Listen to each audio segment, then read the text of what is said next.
एकदम super tasty असं dessert बनवलं आहे, जे की टेस्टी आणि हेल्दी दोन्ही आहे आणि प्रोटीन रिच आहे. पनीरपासून बनवलेलं आहे. तर नक्की बघा रेसिपी. एकदम फ्लफी असं आज मी चॉकलेट मूस बनवलं आहे आणि माझ्या मुलांना तर खूप आवडलेलं आहे. तुम्ही एकदा ट्राय करून बघा. पनीर घेतलं आहे मी इथे 200 ग्रॅम, जे डिफ्रॉस्ट करून घेतलं, म्हणजे फ्रीजमधनं आधी अर्धा एक तास बाहेर काढून ठेवलं आहे. हनी घेतली आहे, कोको पावडर घेतली आहे आणि इथे मी एक मोठी चॉकलेट घेते, टॉब्लरॉनची असते ना ती चॉकलेट घेतली.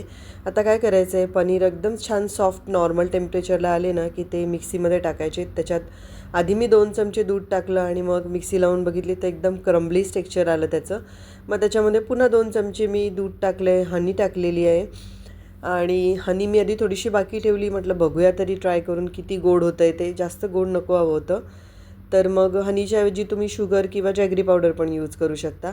आता थोडंसं सॉफ्ट असं टेक्स्चर आलं आहे. मग मी त्याच्यामध्ये कोको पावडर होते ना, ती कोको पावडर टाकली आहे आणि चॉकलेटचे थोडे, हे बघा टॉब्लरॉन चॉकलेट आहे तर त्याचे पीसेस टाकलेले आहेत मी आणि थोडीशी 1 चमचा हनी बाजूला ठेवली होती, ती पण मी पुन्हा ॲड केली आणि मिक्सरला 1-2 वेळा लावून घेतलं. म्हणजे मिक्स करायचं, पुन्हा मिक्सरला लावायचं, पुन्हा मिक्स करायचं आणि बघायचं किती छान टेक्स्चर आलेलं, एकदम स्मूथ आणि टेस्टही एकदम छान होती. तर मग माझ्याकडे असे ना 3 कंटेनर होते, छोटेसे प्लास्टिकचे डब्बे. ह्याच्यामध्ये चीज केक वगैरे आणलं होतं मला वाटतं आधी, तर मी ते क्लीन करून ठेवले होते अशीच एखादी रेसिपी ट्राय करायला. मग आधी मी हे फ्रीज केलं. फ्रीज केल्यानंतर बघा, फ्रीजमध्ये ठेवल्यानंतर एक 15-20 मिनटांनी थोडंसं घट्ट झालं आहे ते.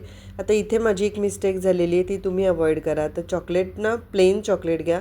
मी चॉकलेटमध्ये नट्स वगैरे ॲड असतात ना, तशी चॉकलेट घेतली होती आणि ती घट्ट असते मेल्ट केल्यावर पण.